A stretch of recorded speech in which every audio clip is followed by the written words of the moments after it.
এর বেলাল, এদিকে আসো। বেলাল, তুমি কি মনে করছো তোমাকে আমি গোলাম হিসেবে ক্রয় করেছি আমার সেবা নেওয়ার জন্য, আমার বাড়ির সেবা নেওয়ার জন্য? এর বেলাল, এটা মনে করার কোনো সুযোগ নাই। আমি তোমাকে ক্রয় করেছি কেন জানো? আমার নবী বলছে তোমার নাকি উমাইয়ার বাড়িতে অনেক কষ্ট হয়।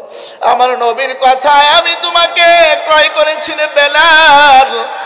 আজ থেকে আল্লাহকে সাক্ষী রাইখা আমি হযরত আবু বকর তুমি বেলালকে আমি আমার দাসত্ব থেকে মুক্ত করে দিলাম।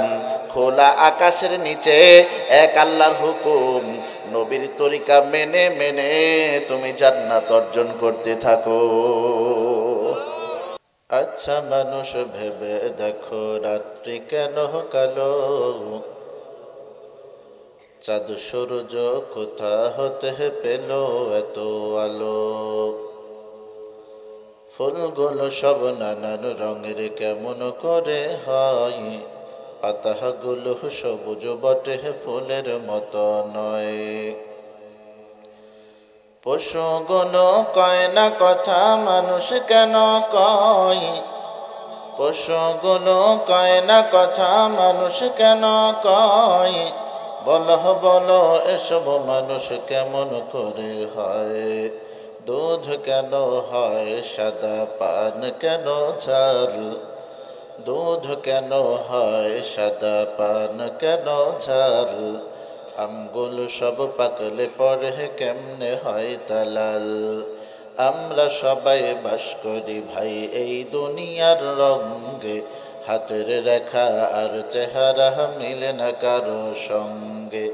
আর মিলে না কথার ধরন, আঙ্গুলের টিপ। আর মিলে না কথার ধরন, আঙ্গুলের টিপ। আল্লাহ তাআলা একজন আছেন, প্রমাণ হলো ঠিক। আল্লাহ তাআলা একজন আছেন, প্রমাণ হলো ঠিক। আলহামদুলিল্লাহ। ভূমিকম্পে দুনিয়া থেকে বিদায় নিয়েছেন 3 জন। যে করুণ দৃশ্য বলা যায় আমি নিজ চোখে স্বচক্ষেই দেখেছি। আর আমাকে দেখতে হবে কেন? আল্লাহ তাআলা আমাদেরকে কিছুটা হলেও উপলব্ধি করিয়েছেন যে আল্লাহ তাআলার শক্তি কত মহান, কত বড়, ঠিক না বলেন?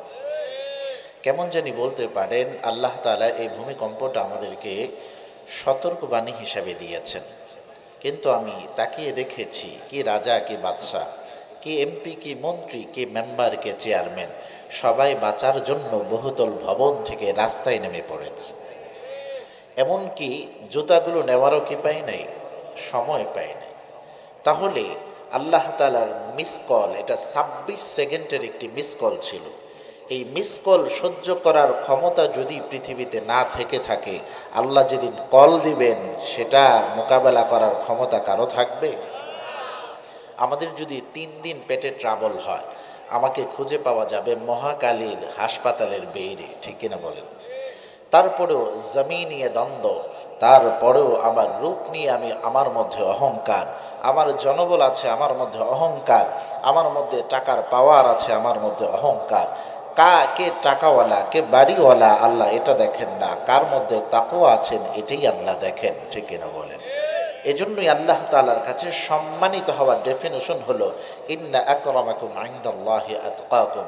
আল্লাহ বলেছেন আমার কাছে সম্মানিত সে, কালো হলেও আমার কাছে সম্মানিত যদি তার মধ্যে আমি আল্লাহর ভয় থাকে, যদি তার মধ্যে তাকওয়া থাকে, ঠিক কিনা বলেন? এজন্য আল্লাহর ভয় অন্তরের মধ্যে ঢোকানো দরকার আছে না নাই? আল্লাহ তাআলার ভয় কিভাবে অন্তরে ঢোকাতে পারবো, এজন্যই আজকের মাহফিল, ঠিক নয় কি বলেন?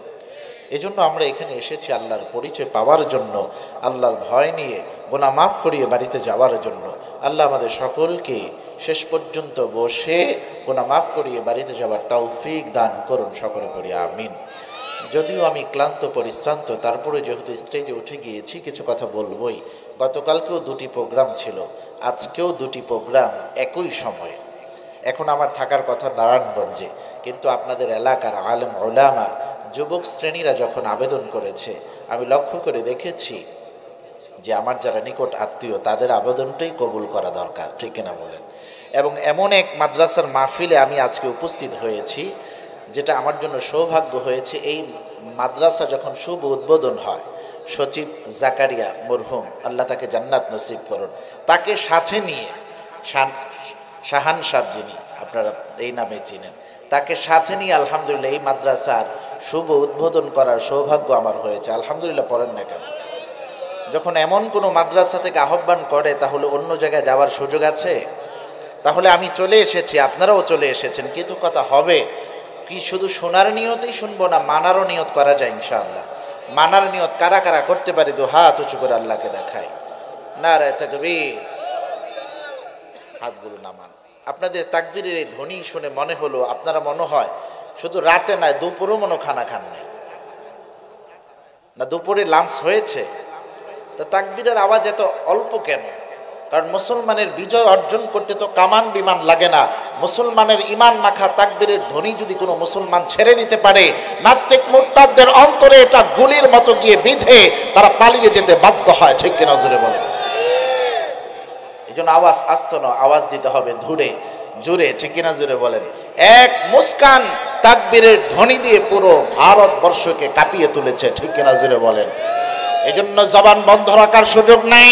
নাস্তিক মুরতাদদেরকে সাবধান করে দিতে চাই, হে নাস্তিক মুরতাদরা, তোমরা শীত মৌসুমে বাংলাদেশের মধ্যে একটু তাকায় দেখো, প্রত্যেকটি পাড়া মহল্লাতে কোরআনের জন্য কোরআন প্রেমীরা কেমন পাগল। তারা দলে দলে কাঁধে কাঁধ মিলিয়ে মাহফিলে এসে কোরআনের আলোচনা শুনতেছে।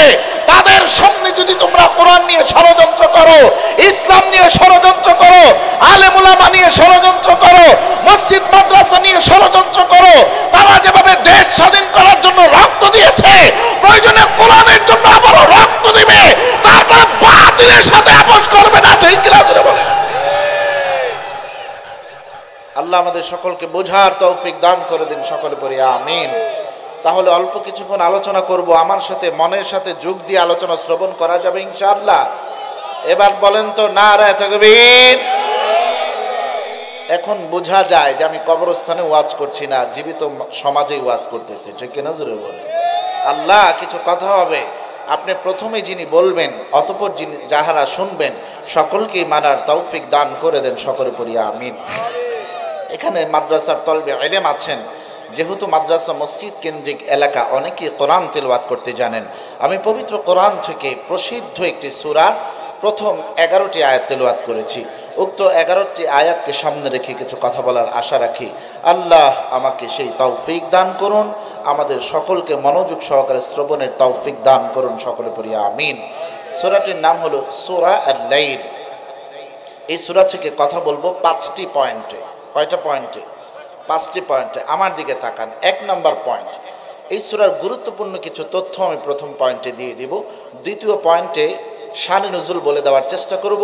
3 নম্বর পয়েন্টে এই সূরার প্রথম 11টি আয়াতের তথ্য। যদি আমি কোরআন থেকে কোনো একটি নির্দিষ্ট সূরা থেকে আলোচনা করি, আপনারা খুশি হবেন না বেজার হবেন? যেমন আলোচনা শুনে খুশি হবেন, খুশি খুশি মনে আমলও করতে হবে ইনশাআল্লাহ। আসুন আমরা চলে যাই এই সূরার 5টি পয়েন্টের মধ্যে। আমি আগেই বলেছি এই সূরা থেকে আলহামদুলিল্লাহ আমরা 5টি পয়েন্টের প্রথম পয়েন্ট হলো গুরুত্বপূর্ণ কিছু তথ্য দিয়ে দিব, যাতে করে আমরা সূরাটা সহজেই অনুধাবন করতে পারি।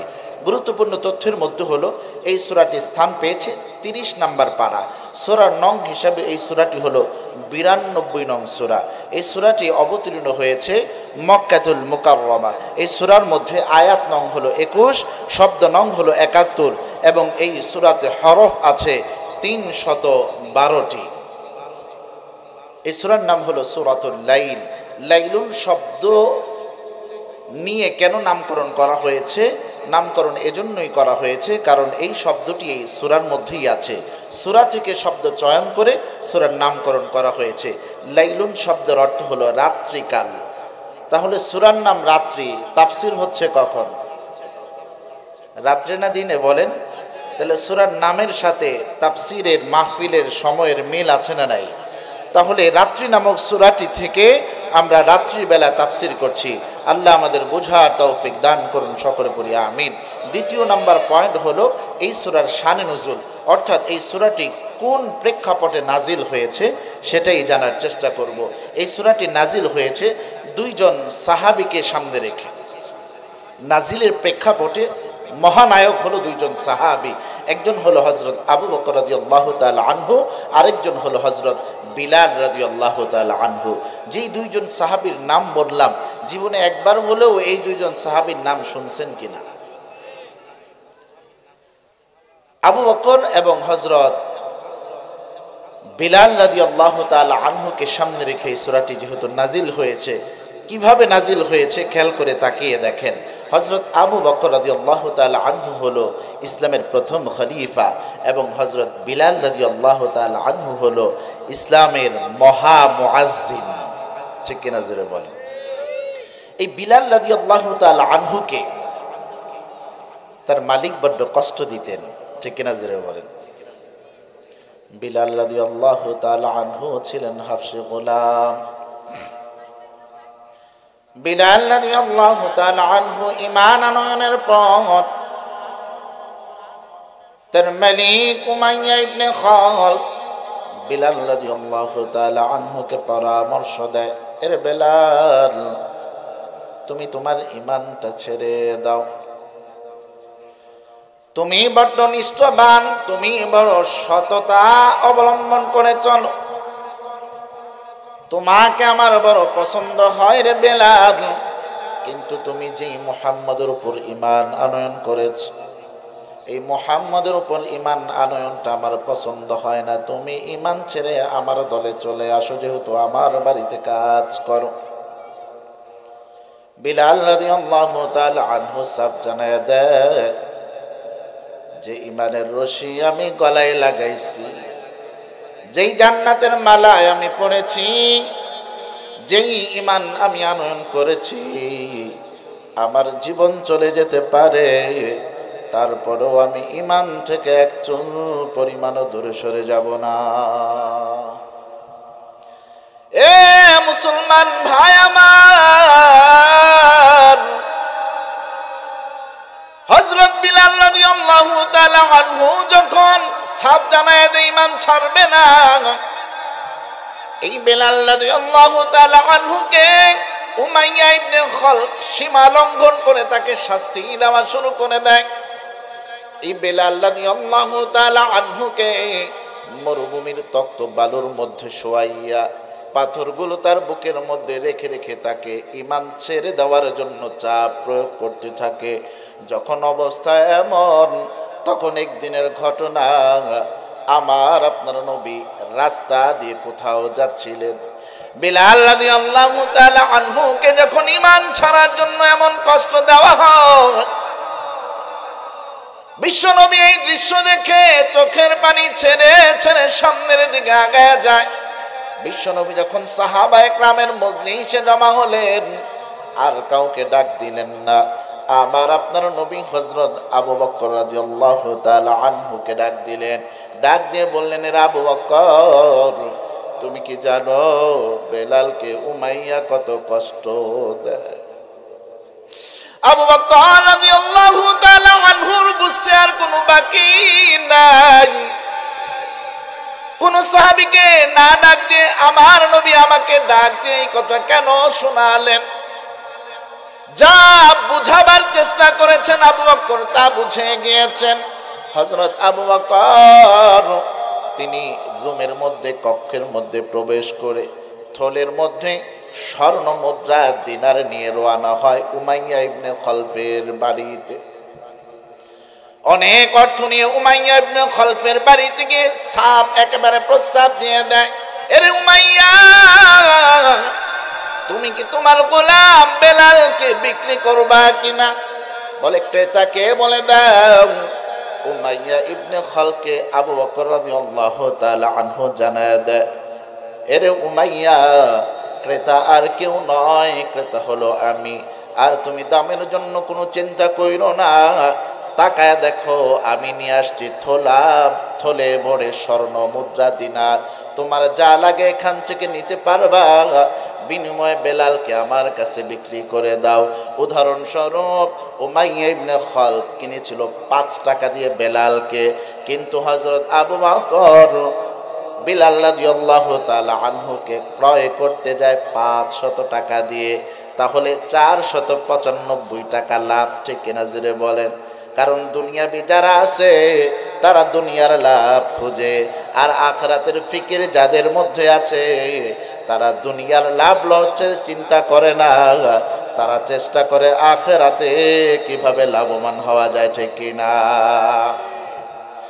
আজকে সারা বছর মেহনত কইরা একদিন মাহফিল সাজানো হয়েছে, যারা আখিরাতের ফিকির আছে তারাই মাহফিলের প্যান্ডেলের মধ্যে আসছে, আর যার দুনিয়াবি ফিকির মেলার মধ্যে থাইকা খাবার দাবার কিনে বাড়িতে গিয়ে ঘুমাবে। এরে মুসলমান, তোমার কি অন্তরে ভয় নাই? ভূমিকম্প হয়েছে 2 দিনও হয় নাই। এ মুসলমান, শুক্রবার যেই সময় ভূমিকম্প হয়েছে, শনিবার একই সময় ভূমিকম্প হয়েছে। শুক্রবার 10:38 ভূমিকম্প হয়, আজকে শনিবার, আজকে ভূমিকম্প হয়েছে 10:36। শুক্রবার ভূমিকম্পের উৎপত্তি স্থল হলো নরসিংদীর মাধবদী, আর আজকে শনিবার ভূমিকম্পের স্থল হলো গাজীপুর বাইপাল এলাকা। শুক্রবার যেই ভূমিকম্প হয়েছে রিক্টার স্কেলে তার মাপ করা হয়েছে 5.7, আর আজকে হলো 3.3। এই ভূমিকম্প আল্লাহর মিসকল নামক সতর্কবাণী।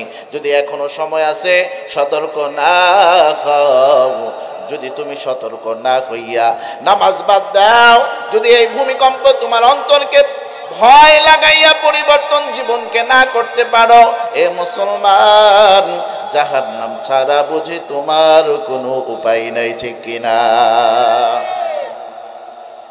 হযরত আবু বকর যখন 500 টাকা প্রস্তাব করছেন, দুনিয়ার লাভের দিকে খেয়াল কইরা উমাইয়া হযরত আবু বকর রাদিয়াল্লাহু তাআলা আনহুর কাছে বেলালকে বিক্রি করে দেয়। হযরত আবু বকর বেলাল রাদিয়াল্লাহু তাআলা আনহুকে বিক্রি করার পর, যখন কিনার পর হযরত আবু বকর বেলালকে ডাক দিয়েছে, এরে বেলাল, এদিকে আসো। বেলাল, তুমি কি মনে করছো তোমাকে আমি গোলাম হিসেবে ক্রয় করেছি আমার সেবা নেওয়ার জন্য, আমার বাড়ির সেবা নেওয়ার জন্য? এর বেলাল, এটা মনে করার কোনো সুযোগ নাই। আমি তোমাকে ক্রয় করেছি কেন জানো? আমার নবী বলছে তোমার নাকি উমাইয়ার বাড়িতে অনেক কষ্ট হয়।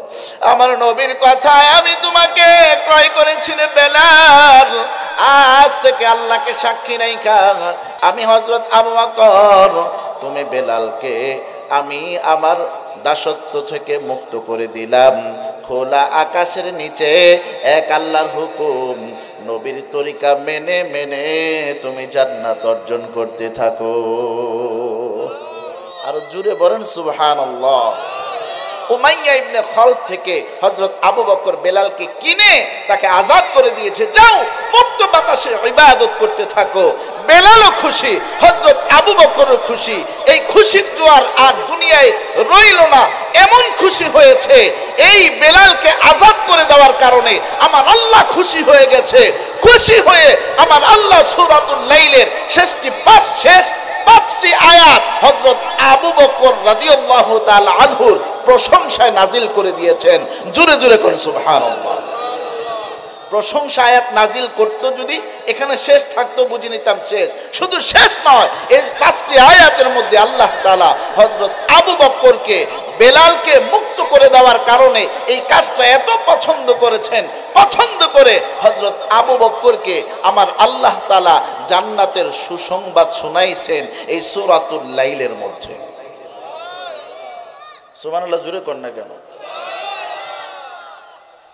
যখন হযরত আবু বকর বেলালকে মুক্ত করে দেন, এলাকার সমস্ত মানুষের কানে মুখে আওয়াজ হয়ে যায়, নিশ্চয়ই বেলাল কোনো এক সময় আবু বকরের উপকার করেছিল, কিন্তু না না, উপকারের বদলা এটা নয়।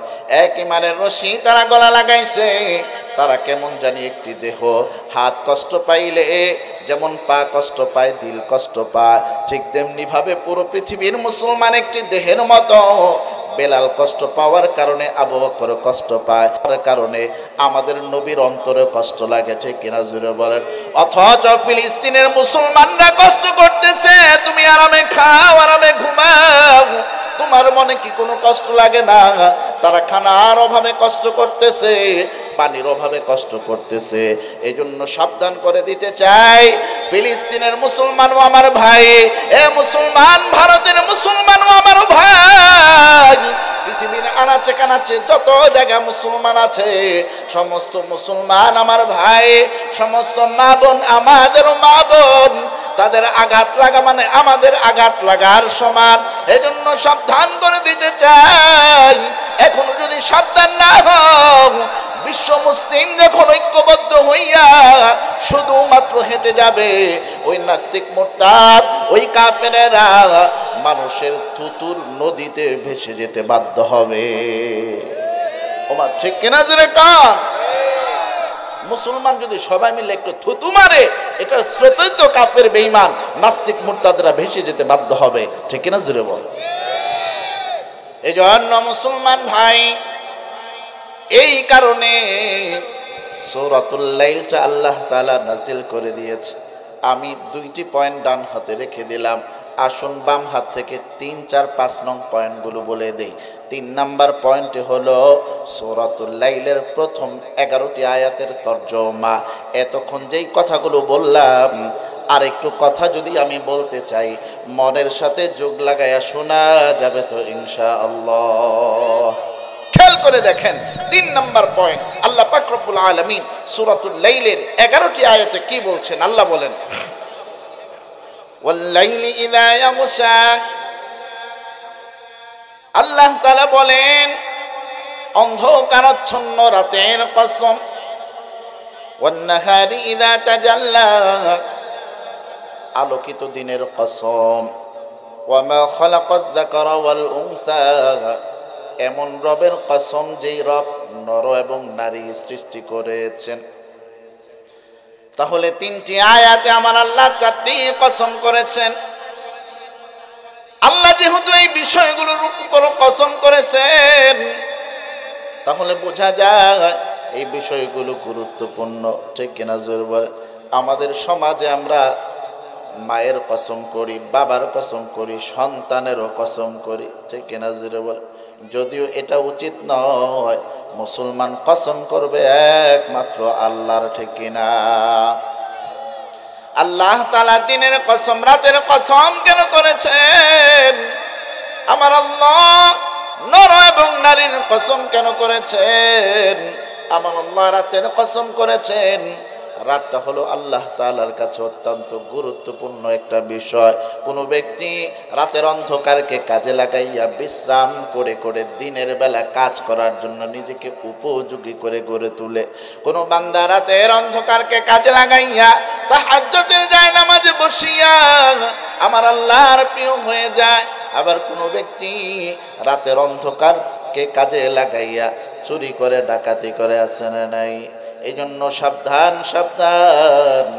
রাত কেন আল্লাহ দিয়েছে? কোরআন সুন্নাহর মধ্যে পাওয়া যায়। সারাদিন পরিশ্রম করে রাতের বেলা আল্লাহ তাআলা আমাদেরকে এই পরিশ্রমের ক্লান্তি দূর করার জন্য রাত দিয়েছে, রাতের বেলা ঘুমানোর জন্য দিয়েছে। কিন্তু আজকের বাস্তব সমাজের যুবকেরা রাতের বেলা সজাগ থাকে, দিনে ঘুমায়। ঠিক কিনা?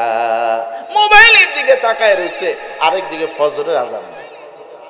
আমার ঠিক কিনা জুড়ে কোন? বাবা যখন দরজা খুলে তাড়াতাড়ি কম্বলের নিচে মোবাইলটা নেয়, মা যখন দরজা খুলে কম্বলের নিচে নেয়, এমন অভিনয় করে মনে হয় যেন নিঘুর ঘুমে। আমার ঠিক কিনা জুড়ে কান? এই জন্য যুবক ভাইয়ের আজকে আলোচনার একটি শিক্ষা হলো, রাত তোমার মোবাইল চালানোর জন্য নয়, হয়তো ঘুমাইবা, নয়তো তাহাজ্জুদের জায়নামাজে দাঁড়াইয়া আমার আল্লাহকে খুশি করবা। ঠিক কিনা জুড়ে বলে? অতি গভীর হয় রজনী যখন, নীরবে প্রভুর নাম জপিও তখন। অতি গভীর হয় রজনী যখন, নীরবে প্রভুর নাম জপিও তখন।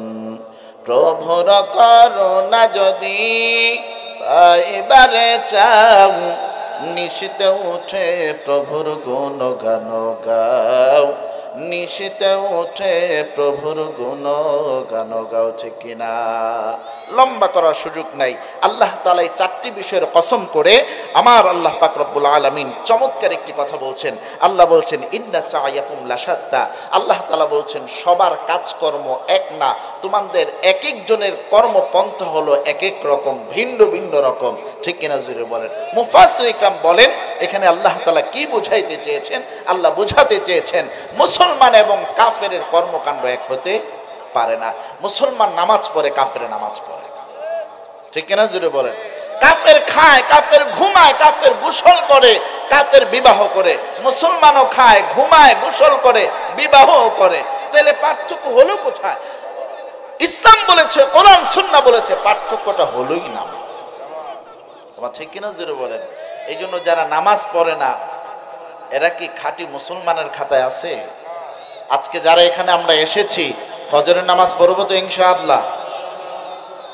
আবার কেউ কেউ নিয়ত করছে আলহামদুলিল্লাহ এসব পড়ি নাই, পাক্কা নিয়ত করলাম ফজরও পড়বো না। এরকম আছে না শ্রোতা? নিয়ত পাক্কা ফজরও পড়বে না। এজন্য ওয়াজে আসার পরও যদি নিয়ত পরিবর্তন না হয় এই ওয়াজে আসার কোনো লাভ নাই, ঠিক কিনা জুড়ে বলেন। এজন্য এসা যারা পড়ি নাই কাজা করে নিব এবং আগামীকাল ফজর থেকে আমি সাচ্চা মুসলমান হওয়ার চেষ্টা করব। রাজি আছি ইনশাআল্লাহ। এরপরে আল্লাহ পাক রব্বুল আলামিন তিনটি গুণের কথা বলছেন, যেটা মুসলমানের, যেহেতু এখানে বলছে মুসলমান এবং কাফেরের কাজকর্ম এক না, এই জন্য এরপরের তিনটি আয়াতে মুসলমানের তিনটি বৈশিষ্ট্যের কথা বলছেন, পরের তিনটি আয়াতে কাফেরদের তিনটি বৈশিষ্ট্যের কথা বলেছেন। নামদারি মুসলমানের তিনটি বৈশিষ্ট্যের কথা বলে 11 নং আয়াতে আল্লাহ তাআলা উভয়কে একটা নসিহত করেছেন। খেয়াল করে দেখেন আল্লাহ পাক রব্বুল আলামিন মুসলমানের কোন তিনটি বৈশিষ্ট্যের কথা বলেছেন। আল্লাহ বলছেন فَأَمَّا مَنْ أَعْطَى وَاتَّقَى, যে ব্যক্তি দান করে এবং আল্লাহকে ভয় করে, وَصَدَّقَ بِالْحُسْنَى, আমার আল্লাহ তাআলা তার জন্য নেক কাজ করাটাকে সহজ করে দেন। প্রক্ষান্তরে ফাসানুয়াসসিরুহু লিল ইউসরা ওয়া আম্মা মান বাখিলা ওয়াস্তাগনা ওয়া কাযাবা বিল হুসনা। তাহলে মুসলমানের তিনটা বৈশিষ্ট্য পাইলাম। যে মুসলমান আল্লাহর দেওয়া সম্পদ থেকে দান করে, আল্লাহকে ভয় করে এবং সত্য বিষয়কে সত্য হিসাবে গ্রহণ করে নেয়। এবার কাফের তিনটা, নামধারী মুসলমানের তিনটা গুণের কথা বলছে। ওয়া আম্মা মান বাখিলা ওয়াস্তাগনা ওয়া কাযাবা বিল হুসনা, প্রক্ষান্তরে যে কৃপণতা করে এবং যে ব্যক্তি নিজেকে নিজে অমুখাপেক্ষী মনে করে, ওয়া কাযাবা বিল হুসনা, এবং সত্য কথাকে মিথ্যা প্রতিপন্ন করে, তার জন্য আল্লাহ তাআলা একটা বিষয়কে সহজ করে দেয়। কি সেটা? ফাসানুয়াসসিরুহু লিল উসরা, আল্লাহ তাআলা বলেন তার জন্য আমি আল্লাহ গুনাহের কাজকে সহজ করে দেই। নাউজুবিল্লাহ পড়েন না কেন? আপনার জন্য নেক কাজ সহজ করে দেয়, তাহলে আপনার জন্য এটা সৌভাগ্যের বিষয়, ঠিক কিনা জুড়ে বলেন। আর যদি গুনাহের কাজকে সহজ করে দেয়, জাহান্নামের গর্ত ছাড়া কোনো উপায় নেই। এজন্য মুসলমান ভাই আমার,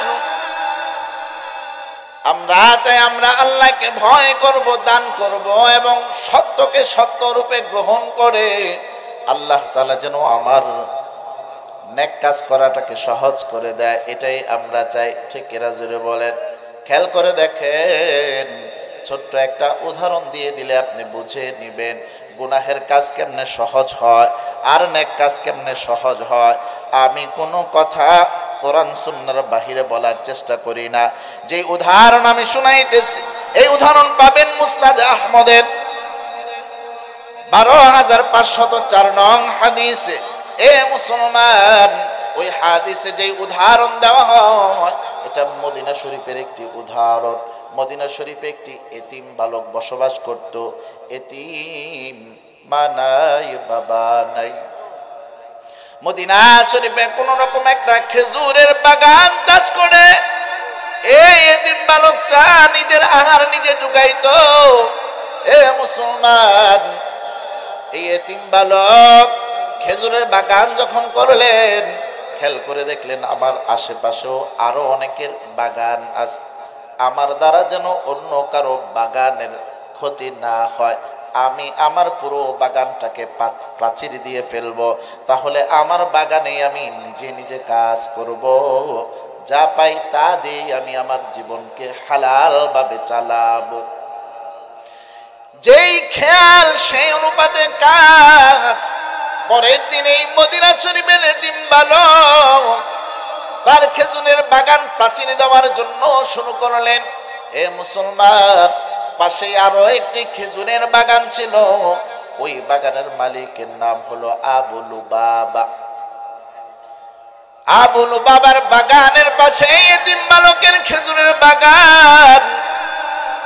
এতিম বালক যখন তার খেজুরের বাগানটা প্রাচীর দিতেছে, এ মুসলমান, এবারে খেয়াল করে দেখলেন আবু লুবাবার একটি খেজুর গাছ দেয়ালের মাঝে পড়ে যায়, প্রাচীরের মাঝে পড়ে যায়।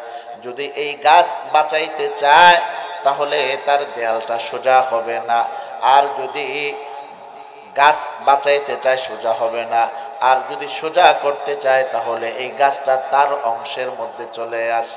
একটা বিপাকে পড়ছে কি পড়ে নাই? এজন্য এতিম বালক চলে গেল আবু লুবাবার কাছে। এরে ভাই, তোমার বাগান আর আমার বাগান পাশাপাশি রে ভাই, আমি আমার বাগানটা একটু প্রাচীরে দিতে চাই, কিন্তু দেয়ালটা সোজা হইতেছে না, তোমার একটা গাছ আমার দেয়ালের মাঝে পড়ে গেছে। আরে ভাই, তুমি তো বড্ড ধনাঢ্য, তোমার খেজুরের বাগানে খেজুরের গাছের কোনো অভাব নাই। আরে ভাই, ভাই মনে করে তোমার এই খেজুর গাছটা আমাকে দিয়ে দাও, তাহলে আমি সুন্দরভাবে প্রাচীরটা দিয়ে আমার বাগান নিয়ে আমি পড়ে থাকব। আবু লুবাবা বলেন, না না, আমার যতই খেজুরের বাগান আছে তোমাকে একটা গাছও দেওয়া হবে না। তখন এই এতিম বালক বলতেছে, এরে ভাই, তুমি যদি খেজুরের এই গাছটা না দাও, এমনি এমনি যদি না দাও, না, খেজুরের গাছের মূল্য কত আছে আমি মূল্য পরিশোধ করে দেই, আমার কাছে বিক্রি করে দাও। তারপরেও আমার প্রাচীরটা সোজা হোক, মাত্র একটা গাছ আনা আমার প্রাচীরের মধ্যে পড়বে। এ মুসলমান, যার তাকদীর বড় মন্দ, তার মেধা বিকৃত হয়ে যায়, নেক কাজ করতে পারে না, ঠিক কিনা জোরে বলেন? এতিমদের সহযোগিতা করার মধ্যে লাভ আছে না নাই? হাদিসে আমার আপনার নবী বলছেন, এতিমের মাথায় যদি কেউ হাত বোলায় দেয়, এতিমের মুখে যদি 2 লুকমা খাবার উঠায় দেয়, তার জায়গাটা জান্নাতে কোথায় হবে জানো? আমার আপনার নবী বলতেছে, এই যে 2টা আঙ্গুল দেখো, এই আঙ্গুল 2টার ফারাক যতটুকু, পৃথক যতটুকু, এতিমকে সহযোগিতা করা ব্যক্তি এতটুকু কাছে আমি নবীর সাথে জান্নাতে থাকবে। কিন্তু আবু লুবাবা এটা বুঝে না। আবু লুবাবা যখন এমনি গাছ দিতে রাজি হয় না, টাকা দা ক্রয় করবে এতিম বালক, তারপরেও দিবে না। এতিম বালক কুল কিনারা না পাইয়া, যুগটা ছিল আমার আপনার নবীর যুগ, নবী তখনও বেঁচে আছেন। এই এতিম বালক নবীর কাছে গিয়ে বললেন, ওগো নবী আমার, ওই যে আবু লুবাবার একটা খেজুর গাছ আমার প্রাচীরের মধ্যে পড়ে যায়, আপনি একটু বলে দেন তার গাছটা যেন আমাকে দিয়ে দেয়। যদি আমাকে দিয়ে দেয় তাহলে আমার প্রাচীরটা সুন্দরভাবে করতে পারি।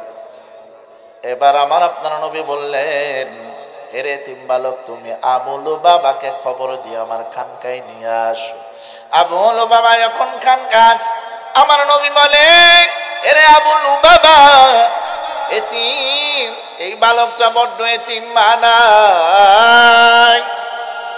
হে এতিম বালকের বাবা নাই রে আবু লুবাবা, আমরা যে যা পারি তাকে সাহায্য সহযোগিতা করার চেষ্টা করি। তোমার বাগান নাকি তার বাগানের সাথে একটা মাত্র খেজুর গাছ। আচ্ছা, হুজুর না দেখলেও আল্লাহ দেখেনি? অন্ধকারে দেখেনি? এই জন্য অন্ধকার যতই হোক, গোপন যত হয়, কেউ না দেখলে আল্লাহ দেখে। এই জন্য সমস্ত কাজ হবে আল্লাহকে রাজি খুশি করার জন্য। ঠিক কিনা জোরে বলেন? এই জন্যই কোরআনের আয়াত, قل إن صلاتي ونسكي ومحياي ومماتي لله رب العالمين।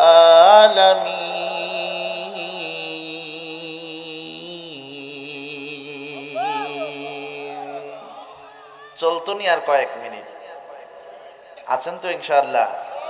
আল্লাহ সবাইকে কবুল করুন, আজকের মাহফিলকে কবুল করুন, জুড়ে পড়েন আমিন। বিশ্ব নবীর কাছে আবু লুবাবাকে নিয়ে গেছে, খেয়াল আছে না নাই? বিশ্ব নবী বলতেছে, আবু লুবাবা দিয়ে দাও, এতিম মানুষ, একটা খেজুর গাছই তো, দিয়ে দাও এটা। আবু লুবাবা বলতেছে, নবী গো, গাছ দেখতেও যদি একটা দেখা যায়, কিন্তু আমি আমার একটা গাছ কেন একটা খেজুর অন্যর জন্য ছেড়ে দিব না। নবীর মুখের উপর আবু লুবাবা এভাবে নিষেধ করে দিয়েছে। এবার নবী বলতেছেন, এরে আবু লুবাবা, তুমি যদি এমনি না দাও, তাহলে এই এতিম বালক তোমার কাছ থেকে টাকা দিয়ে হলো ক্রয় করতে চায়, তাহলে টাকা নিয়ে হলো দিয়ে দাও। কারণ আমার আপনার নবী হলো ইনসাফের নবী। আমার আপনার নবীর ফয়সালা যে না মানবে, সে কোশ্চিন কালো সাচ্চা ইমানদার হতে পারবে না। ঠিক কিনা জোরে বলেন? আল্লাহ তাআলা কোরআনে কিন্তু তা জানায় দিয়েছেন। এজন্য নবী ফয়সালা দিয়েছেন, আবু লুবাবা, তুমি টাকার বিনিময় হলো এই খেজুর গাছ এতিম বালককে দিয়ে দাও। আবু লুবাবা আমার আপনার নবীকে জানায় দেন, টাকার বিনিময় হলো আমি তাকে খেজুর গাছ দিতে রাজি না। এ মুসলমান, আমার আপনার নবী দুই ভাবে প্রস্তাব করার পর যখন আবু লুবাবা মানে না, আমার আপনার নবী মিষ্টি হাসি দিয়ে বলতেছে, এর আবু লুবাবা, তুমি যদি আজকে এতিম বালককে তোমার একটি খেজুর গাছ দিয়ে দাও, আমি নবী তোমার জিম্মা নিলাম, তুমি আবু লুবাবাকে আমি নবী জিম্মাদারি হইয়া আল্লাহর কাছ থেকে একটা খেজুর গাছ তোমাকে এনে দিব। আল্লাহর রাসূল নিজে জিম্মাদার হয়। তুমি যদি আজকে দুনিয়াতে একটি খেজুর গাছ এতিম বালককে দাও, আমি নবী জিম্মাদার নিলাম, তোমাকে জান্নাতে আমি এই খেজুর গাছটা আল্লাহর কাছ থেকে তোমাকে আবার পরিশোধ করে দেব। এ মুসলমান, জান্নাতে খেজুর গাছ দিবে এর অর্থ কি সে জাহান্নামী না জান্নাতি? জান্নাতি না হইলে জান্নাতি খেজুর গাছ কিভাবে পাবে? আমার আপনার নবী জান্নাতের গ্যারান্টি নিয়ে নেয়, কারণ নবীর সুপারিশের পাওয়ার একজন দিয়েছে, তিনি কে? ওই নবীর আদর্শ মানা দরকার আছে না নাই? মুসিবতে না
কবরে হাসরে কি হবে আমার, ঠিক কিনা জোরে বলেন।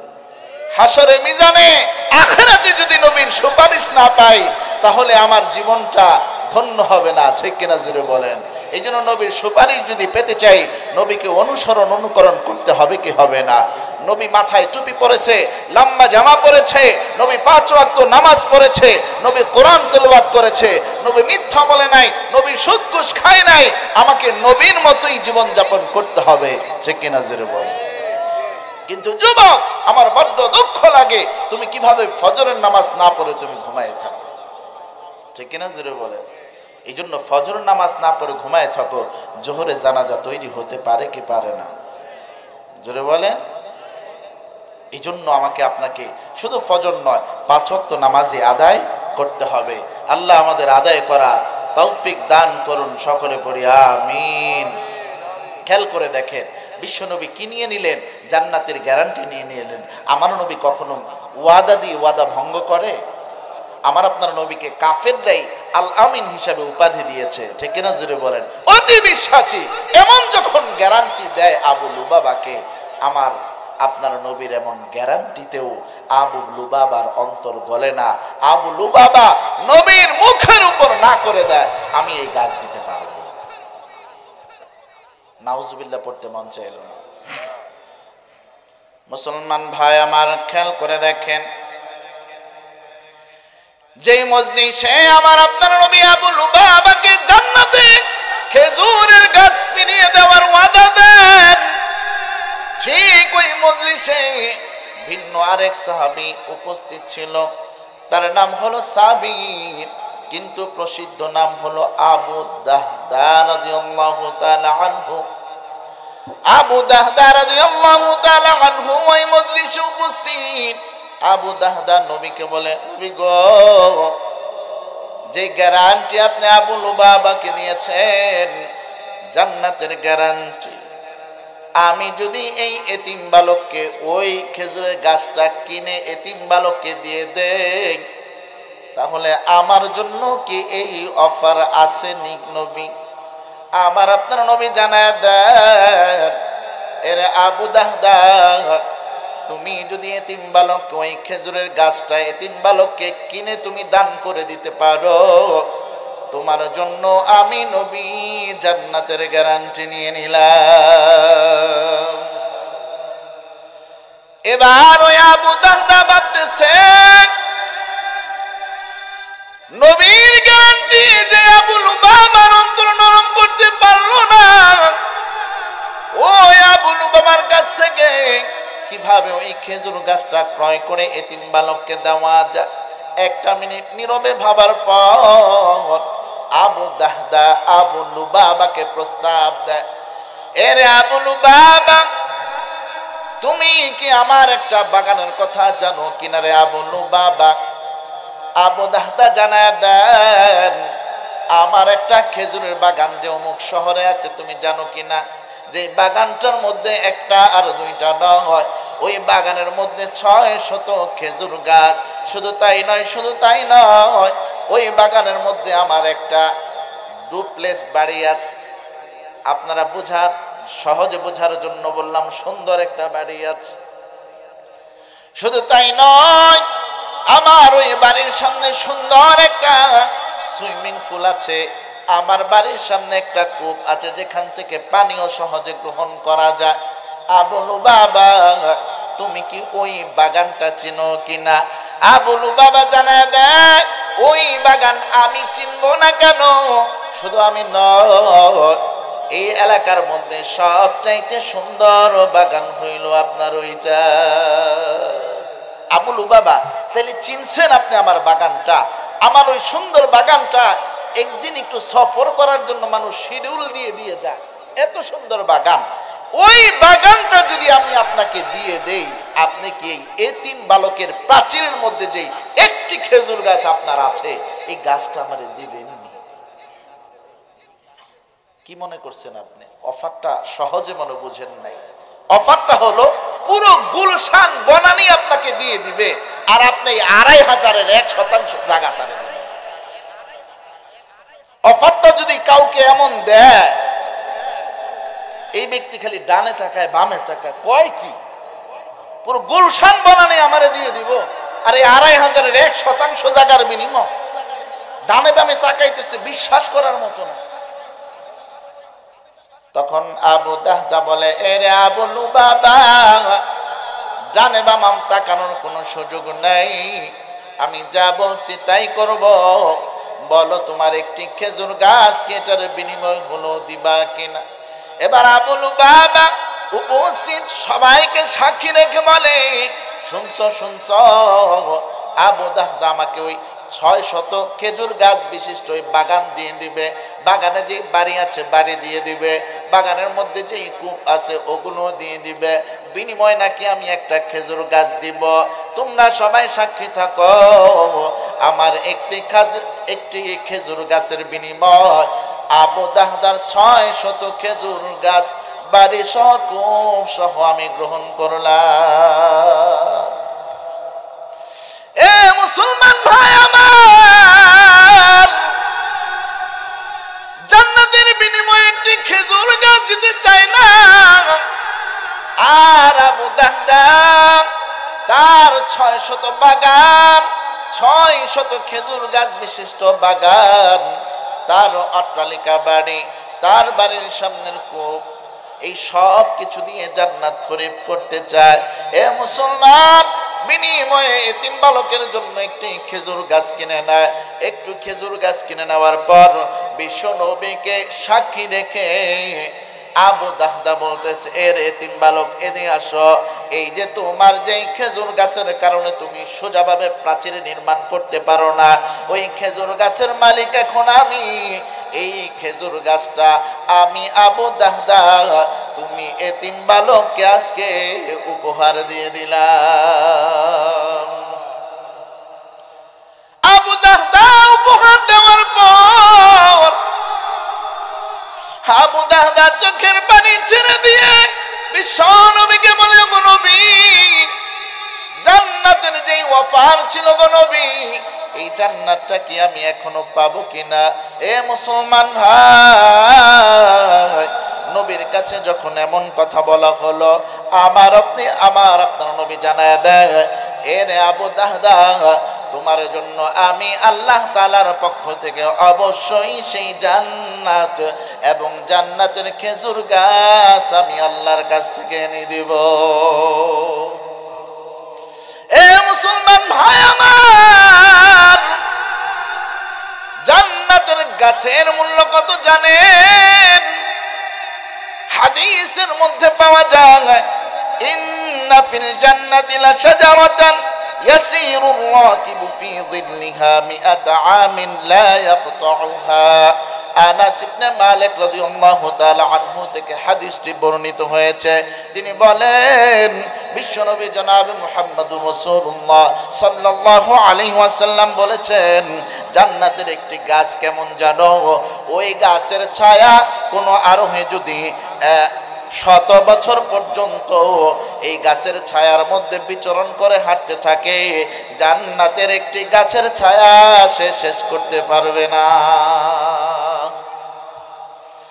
এ মুসলমান ভাই আমার, ওই জান্নাতে আমরা যেতে চাই কি চাই না?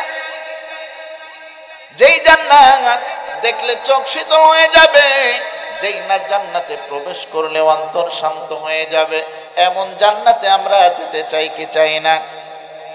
আরো জোরে বলেন, চাই কি চাই না? যদি জান্নাতে যেতে চাই, জান্নাতে কাজ করা দরকার আছে না নাই?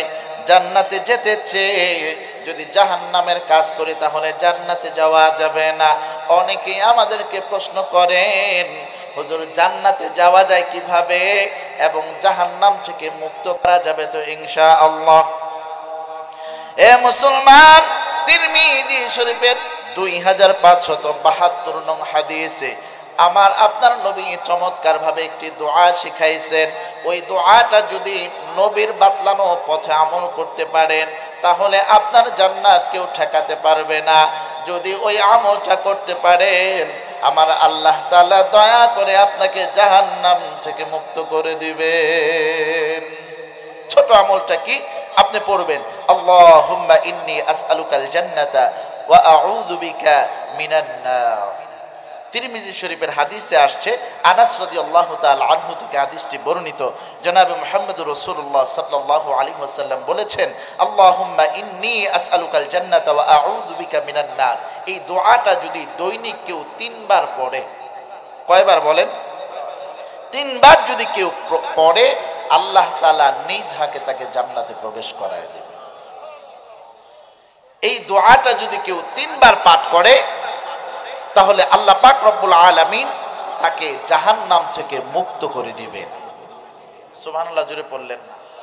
আল্লাহুম্মা ইন্নী আসআলুকাল জান্নাতা ওয়া আউযু বিকা মিনান নার। দলিল দিয়ে দিলাম, তিরমিজি শরীফের 2572 নং হাদিসে আল্লাহ রাসূল বলেছে, এই দোয়াটা দৈনিক 3 বার পাঠ করলে জান্নাতে আপনাকে আল্লাহ নিয়ে দিয়ে দিবেন এবং জাহান্নাম থেকে মুক্ত করে দিবেন।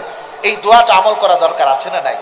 ওয়াজ তো সব প্যান্ডেলেই রেখে যান, 1-2টা ওয়াজ তো বাড়ি চলেও যান, ঠিক কিনা জোরে কন? আজকে এই ওয়াজটা নিয়ে যান, তিরমিজি শরীফ থেকে দিয়ে দিলাম, জান্নাত পাবেন, জাহান্নাম থেকে আল্লাহ কি করবেন? মুক্ত করে দিবেন। আল্লাহ এই মাঠ পড়ার শ্রোতা আমাদের সকলকে তুমি আমলি জিন্দেগি দান করো, সকলে পড়েন আমিন। খেয়াল করে দেখেন, আবু দাহদা একটি খেজুর গাছের বিনিময়ে কয়শো খেজুর গাছ দিয়ে দিলেন। ওয়াজ ভুলে যান কেন?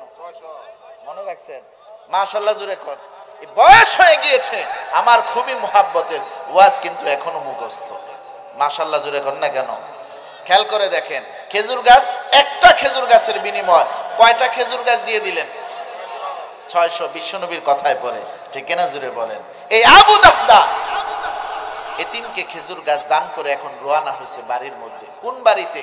যেই বাড়ি একটু আগে বিক্রি করে দিয়েছে। কোন বাগানে? যেই বাগানে একটু আগে বিক্রি করে দিয়েছে।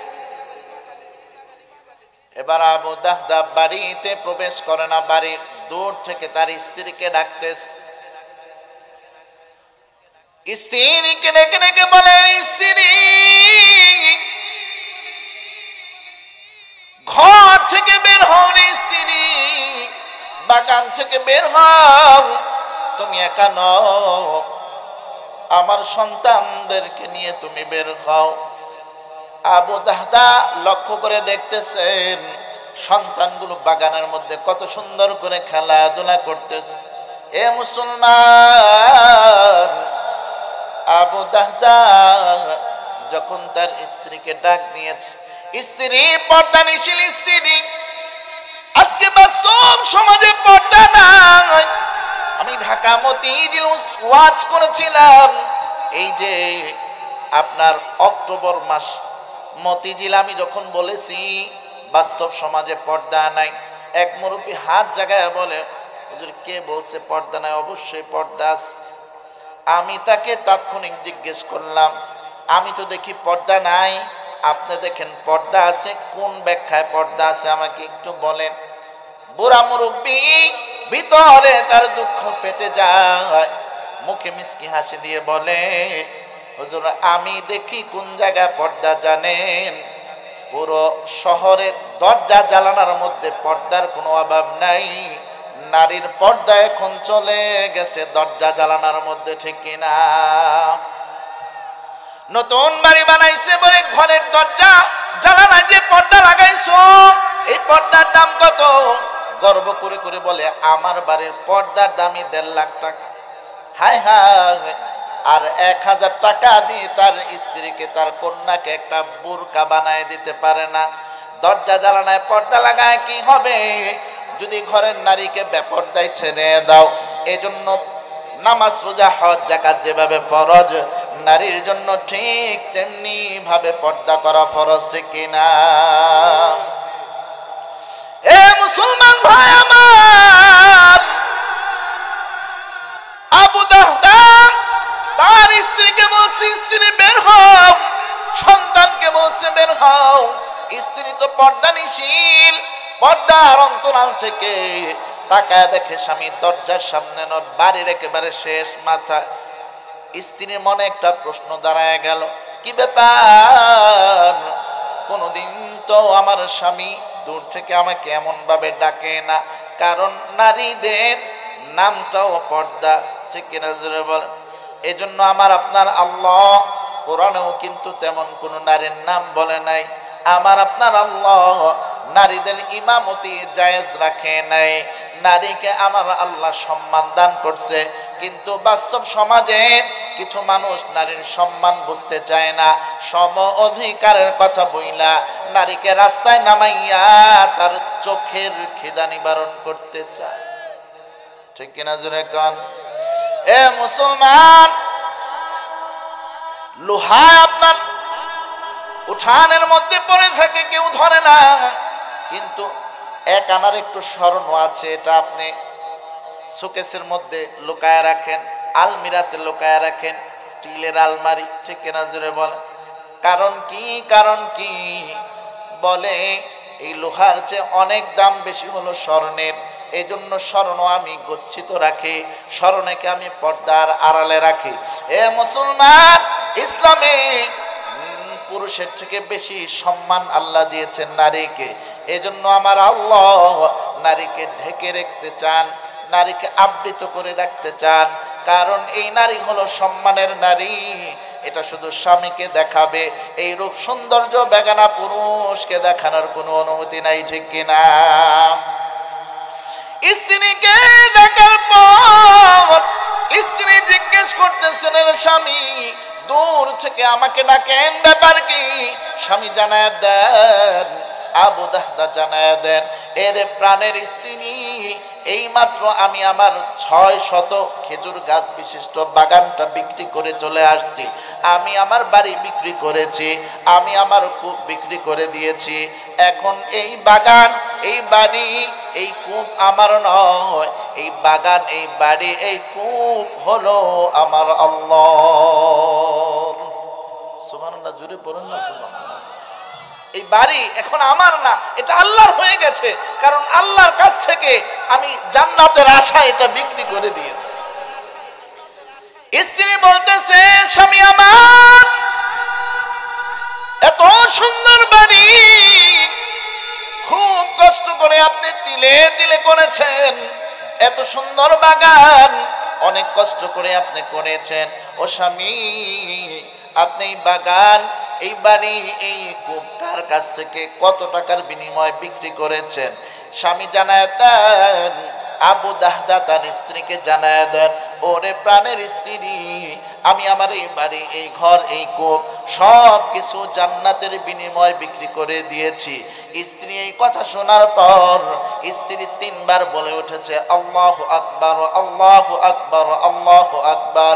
ও আমার স্বামী, আল্লাহর কসম করে বলি, আপনি অনেক লাভের বিনিময়ে আপনি এই ব্যবসা করছেন। জোরে জোরে পড়ি সুবহানাল্লাহ।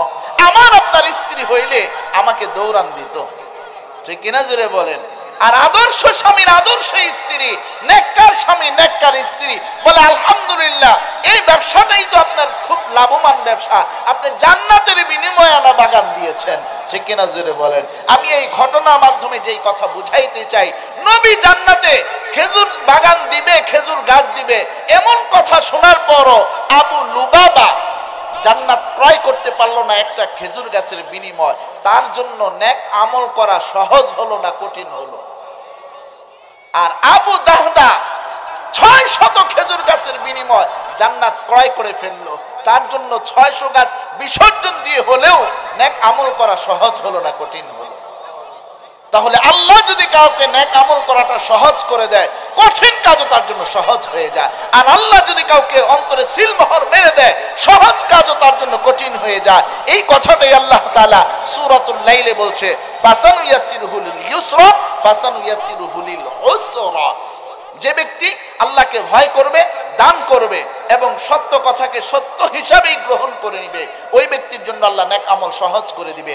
আর যে ব্যক্তি কৃপণতা করবে, আল্লাহ বিমুখ হবে এবং সত্যকে সত্য রূপে গ্রহণ করবে না, ওই ব্যক্তির জন্য বদ আমল করা, গুনাহ করা সহজ করে দিবে। এই কথাগুলো আল্লাহ বলে 11 নং আয়াতে বলতেছে, ওয়ামা ইউগনি আনহু মালুহু ইদা তারাদ্দা। আল্লাহ বলছে, তোমার মৃত্যুর পর তোমার এই সম্পদ কোনোই কাজে আসবে না। তাহলে আমি বলতে চাই, এই সূরাতুল লাইলের 11টি আয়াত থেকে লম্বা শিক্ষা দেওয়ার সুযোগ নাই। কারণ জাহাঙ্গীর আলম জিহাদি হাফিজাহুল্লাহ ইতিমধ্যে চলে এসেছেন, কথা লম্বা করছি না, একটা শিক্ষা বলে দেই, খেয়াল করে দেখেন। সূরাতুল লাইলের এই প্রথম 11টি আয়াতের মধ্যে আল্লাহ পাক রব্বুল আলামিন দুই শ্রেণীর মানুষের কথা বলছে। একটা হলো জান্নাতি দল, আর একটা হলো জাহান্নামী দল। একটা হলো মুসলমান, আর একটা হলো কাফের। ঠিক কিনা জোরে বলেন? এবং দুই জাতিরই পুরস্কার দিয়েছেন। যদি আপনি ওই বৈশিষ্ট্যগুলো অর্জন করতে পারেন তাহলে আপনার জন্য জান্নাত, বৈশিষ্ট্য অর্জন না করতে পারলে আপনার জন্য জাহান্নাম। এজন্য আমরা আল্লাহকে ভয় করে, আল্লাহর দেওয়া সম্পদ থেকে দান করে, এবং আল্লাহ যে সত্য, নবী যে সত্য, কালিমা যে সত্য, এই কথাগুলো গ্রহণ করে আমরা জান্নাতি কারা কারা হতে চাই, তো হাত উঁচু করে আল্লাহকে দেখায়। নারে তাকবীর, নারে তাকবীর, নারে তাকবীর। আল্লাহ আজকের এই মাহফিলকে আপনি কবুল করুন। শেষ পর্যন্ত সকলে বসে আখির মুনাজাত নিয়ে চোখের পানি ছেড়ে দিয়ে জীবনের গুনাহ মাফ করায়া বাড়িতে যাওয়ার তৌফিক আল্লাহ দান করুন। সকলে পড়ি আমিন। ওয়া আখিরু দাওয়ানা আলহামদুলিল্লাহি রাব্বিল আলামিন। আসসালামু আলাইকুম ওয়া রাহমাতুল্লাহি ওয়া বারাকাতুহু।